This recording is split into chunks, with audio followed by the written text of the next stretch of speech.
čo je to duša? To je jedna z tých obrovských otázok, však ľudstvo si ju kladie odjak živa. A dnes sa spolu pozrieme na jednu z najvplyvnejších odpovedí, ktorá celé storočia formovala to, ako o sebe premýšľame.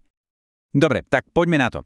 Celá táto záhada sa vlastne začína pri otázke, ktorá znie na prvý pohľad úplne jednoducho, ale v skutočnosti je neskutočne hlboká. Čo presne odlišuje niečo, čo je plné života, od niečoho, čo už nie je? Aby táto otázka nebola len taká abstraktná, poďme si to ukázať na jednom úplne jednoduchom príbehu. Zoznámte sa, toto je Pipo. Je to živé, energické kuriatko. Behá si, je šťastné, proste bytosť plná života, jeden fungujúci a krásne zjednotený celok. A teraz si predstavme, že Pipo je mŕtvy. Zvonku? No, takmer žiadna zmena. Stále má perie, zobák, nohy, ale ten najdôležitejší rozdiel je absolútne priepastný. Pred chvíľou bol Pipo žijúcou jednotou. A teraz? Už to nie je celok, je to len, povedzme, zbierka častí. Jeho telo sa začína pomaličky rozkladať na jednotlivé prvky. Stáva sa z neho iba kopa hmoty.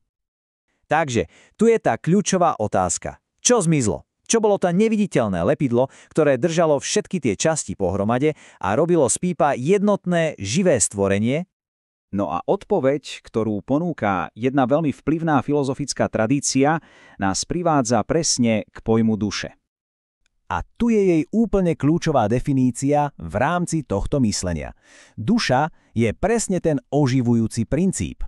To, čo dáva hmote formu a jednotu. Je to vlastne to, čo z Pipa robilo kuriatko, nie len nejaký zhluk buniek a tkaní. Z tohto pohľadu má teda každé živé bytie, či už rastlina, zviera alebo človek, takýto oživujúci princíp. Dobre, ale keď sa dnes povie slovo duša, zvyčajne nemyslíme na zvieratá alebo rastliny, že? Ako sa tento pohľad v priebehu histórie vlastne zmenil? Poďme sa pozrieť, ako táto tradícia myslenia vlastne vznikla. Pomôže nám to lepšie pochopiť jej závery. A tu prichádza naozaj zaujímavý moment. Naša moderná predstava duše, ktorá sa často sústredí len a len na človeka, je v skutočnosti zúžením oveľa širšieho konceptu. Pre starovekých gréckych filozofov, z ktorých táto línia myslenia vychádza, mala dušu, teda princíp života, každá jedna živá vec. Vytvorili dokonca takúto hierarchiu troch úrovní. Úplne na spodku je vegetatívna duša rastlín. Tá im umožňuje rásť a prijímať výživu. O úroveň vyššie je senzitívna duša zvierat, vďaka ktorej cítia a hýbu sa. A na samom vrchole je rozumná duša človeka, ktorá samozrejme zahrňa schopnosti tých nižších, no pridáva k ním niečo absolútne unikátne. Schopnosť myslieť a slobodne sa rozhodovať. A presne táto rozumná duša sa stala stredobodom pozornosti. Poďme sa teda pozrieť, v čom presne je podľa tejto filozofie ľudská duša taká špeciálna. Jadro celého argumentu je vlastne toto.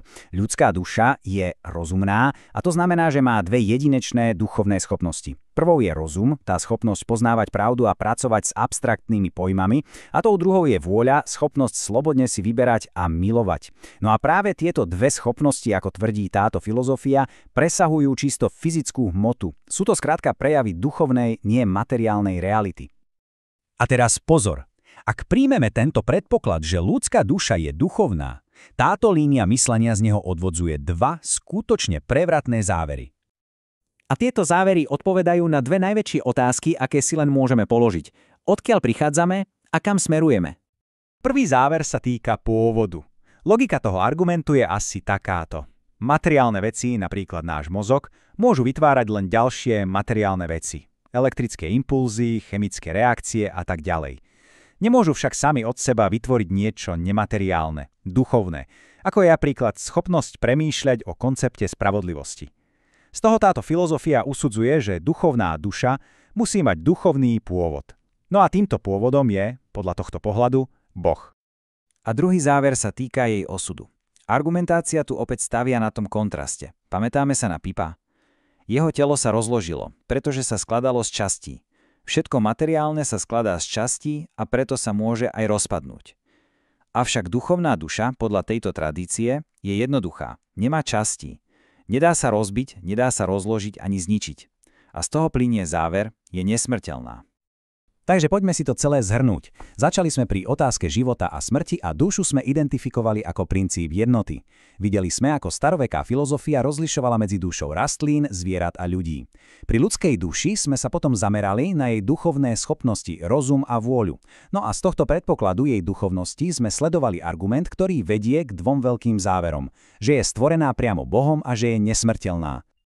A to nás privádza k úplne záverečnej otázke na zamyslenie. Či už s týmto konkrétnym vysvetlením niekto súhlasí alebo nie, núti nás to popremýšľať. Ak by sme na chvíľu prijali myšlienku, že naša existencia presahuje tento fyzický život, čo by to zmenilo v tom, ako prežijeme práve dnešný deň?